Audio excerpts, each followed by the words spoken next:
All right. Do you got something before the big one, or is No, it you time got for the one big one? more. I do. Yeah. Uh, remember, we got cut off on our Sam Carnation. Oh my God. Oh, yes, I do. I fucking said Sam. I I don't know what- ruined the goddamn wordplay. Yeah, unreal. The Sam Cantation. I was like, hey, Nathan Fielder, I love that. We're going to get into it. And you said, no, we're fucking not. And then Randy muted me. And Randy, have you watched episode 2 of the rehearsal? I did. I watched it yesterday. Okay. Let me phrase it this way. Are you back in on the rehearsal now? I'm still kind of lukewarm on it, but sort of. What the fuck? Okay, so Episode 2 sold me. again, we're going to talk about the rehearsal. This is Nathan Fielder. If you're not familiar with the comedian, he started with Nathan For You, which I'm not sure how I got turned on to that show, but I ended up watching it on some streaming thing randomly. It's brilliant. It's fantastic. There was a live stream on YouTube last night that was like best of Nathan For You, and oh man, I felt it. Where normally when I watch junk TV, you can feel getting relaxed, and it's like, oh, my day's about to end, and it's only 6:00, so I had to turn it off. But man, if you haven't watched Nathan For You, watch it. Also, we covered fucking a show that he produced, How To with John Wilson, and Hell yeah. fantastic show, but it's definitely got his sensibility in it. And it's a very complicated web he weaves with the narrative of these films. And when we're talking about documentary and cinema verite, he's kind of made an upgrade, like a leveled up version of reality TV. That's how I think about it now. And I heard an interview, he did one on A24 during the lockdown with one of the actresses from Euphoria. And he was talking a little bit about his style, and he's like, well, I was watching reality TV, and I'm kind of like, okay, that's how you make a show. So he literally has taken the sensibility from, I don't know, the real world, and he's kind of made a valuable narrative here. Like he's actually captured real emotions. And when we stopped recording Sam Cantation, we started talking about Rehearsal, which is now on HBO. Is HBO of 2 streaming platforms, or is it just one? It's just one. What's it called? HBO Max? HBO Max. Okay. And Clark pleaded with me to watch it. And then I watched it, and I was so excited to talk about it. And Clark's like, I don't like it. I didn't understand the first one. I just, it was so much effort, so much money, and I didn't know what we were doing. We talking about The Gray Man or The Rehearsal? We're talking about episode 1 of the rehearsal. So IMDb has it, Nathan Fielder gives people a chance to rehearse for their own lives in a world where nothing ever works out as expected. Now, we are introduced to a character. So here, it's hard to contextualize this show, but I've been doing it to everybody in my real life because I really want everybody to watch this show. And in the first episode, Nathan kind of talks about how they had put out an ad on Craigslist, and it said, hey, are you keeping any secrets from your friend? And they had a gentleman reach out, and he said, I'm keeping a secret. My whole academic career is a lie. And My academic situation. My academic situation is a lie. So what happens is Nathan shows up. We have a camera inside the house. Again, reality TV. The camera crew's already there, but we're capturing them meeting for the first Education time. situation. Yeah, That's dude. it. It's a meme, so we have to get it right. Yeah. Anyway, Nathan walks in, and he's like, hey, nice to meet you. And he turns to his right. And the way that the architecture is structured is there's a doorway, and then in that door is like a closet and a bathroom. There's a bunch of doors. So he turns right and goes, what is this, Door City? And then, they laugh and they move in. And we get a lot of these little interactions. We go to a bookshelf. Nathan pulls the book off the shelf, and he's like, oh, How to Please a Woman in the Bedroom. Guess we won't be using this today. And the dude who's invited him into his house laughs, and then they move into another room. And he sits down on the couch, and Nathan sits down in an uncomfortable looking chair. And he talks to him, and he's like, hey, I feel like we're hitting it off pretty well. We got some good chemistry here. And the gentleman, who's clearly not the most socially adept, he's awkward as hell. He's like, oh, I would say that. Yeah, we're doing okay. And he's Also, like, I'm pretty sure he has a Beijing. what's that? This is a term I learned from rapper Danny Brown. That in the African American community, you can paint on your hair. Oh. And paint on your beard. Huh. and I think he had a little bit of a paint I up top. could see that. Yeah. Anyway, he agreed with Nathan, and he's like, "Yeah, I think it's going pretty well." And Nathan's like, "Well, what if I told you I've rehearsed this interaction 33 times?" Now, I don't know if that's the actual number, but You just went straight to JC? yeah, 33. And and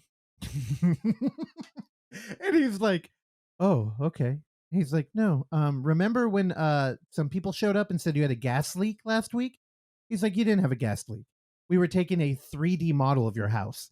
So they cut to some footage of these dudes pretending to be like city workers who were scanning every room of his house, like not just the architect, but the furniture, not just the bookshelves, but what was on the The bookshelves. books. So cut to a warehouse somewhere where they've rebuilt everything. Now, imagine it's like when we shoot Blu-ray Tuesday, we do that in our front room. And behind Terrell, we have a bunch of Blu-rays. So those shelves aren't completely colored and everything. They're all white, but all of the labels are there. So it would say every single movie.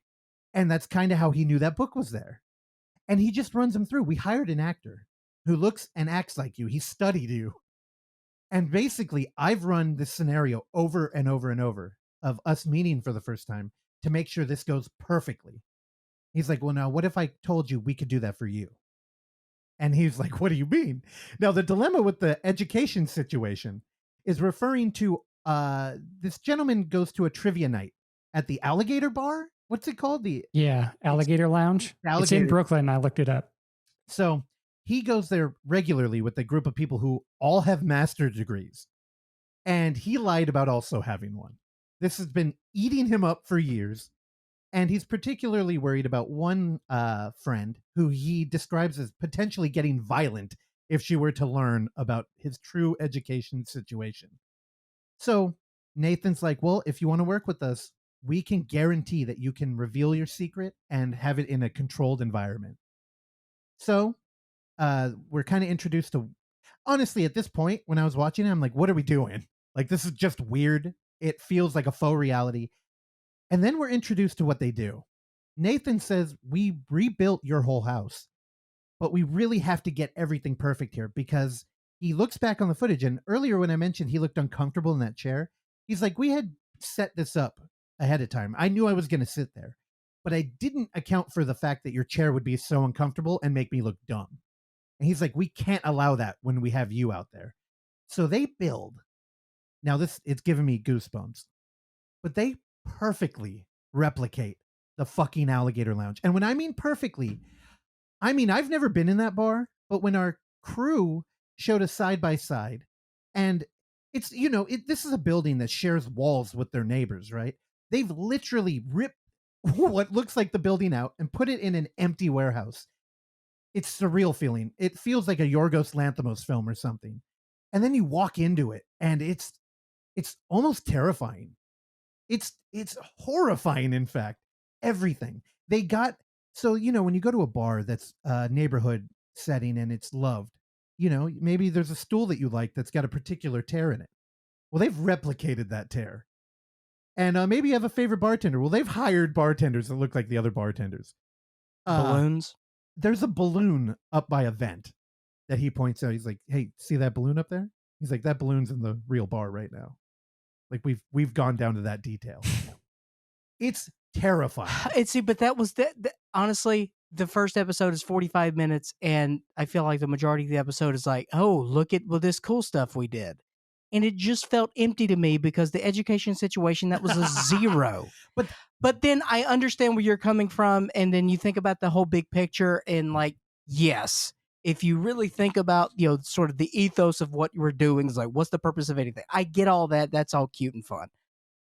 But when we get to episode 2, Wait, hold on. Don't yada yada, because we had this conversation off mic before, and you forced me to think about it. Now I was 3 hits in after recording Sam Cantation, and you forced me to think about what are we doing in this show, and I said, okay, well, I'm a dude who I didn't realize I was very anxious until my late 20s, and what anxiety was for me, I used to think was a advantage. Like if I had a job interview, I would think about every fucking thing that could go wrong in that job interview over and over and over. And it took me a while to realize, oh, that's not a healthy thing. Yeah. Like this is what you call anxiety. you're building up this situation that ultimately doesn't fucking matter, and it's haunting you. And I think this dude with his education situation is perfect because it's the stupidest fucking secret you could ever have. Yeah. And then when you meet the girl that he's going to reveal it to, she's not going to get violent. What the hell was he talking about? And I can't tell if this is actually a remedy or it's like exacerbating the problem, where it's like, okay, like there's a moment that honestly, I think will attach to my anxiety forever now, where it's like, he wanted to tell her, but he had drank all his drink. So a bartender showed up at the table and was like, "Oh, would you like another drink?" But it cut him off. Yeah. So then Nathan walks up next to her and says, "All right, I think we should make a note that when you're delivering the message, you should not finish your drink, because interruptions like this are going to happen, and we really need to control this. We really need to have a closed environment." And I'm like, "Oh my god, that's good advice." Also, he's got like a baby Bjorn for his laptop. Dude, Nathan being there in that A24 interview, he talked about how he is genuinely awkward, but he's really got to amp it up on the show. Like, he's like, awkward people, we tend to make excuses or apologize for being awkward. He's like, the one thing I do on the show is I just live in it. I don't apologize. He's like, and I die inside. He's like, it's like a knife inside just turning while I'm staring at somebody. And I know I said something dumb, but I can't walk it back. And again, I think the show is anxiety personified. So if you're like me and Randy and probably Clark, definitely not Oksana, she's immune to the shit. I think the show can speak to you, and it's only important. when we ask her to talk on microphone. But yeah, episode 2, I think I feel different than you. Randy's lukewarm on it. You're very excited about it.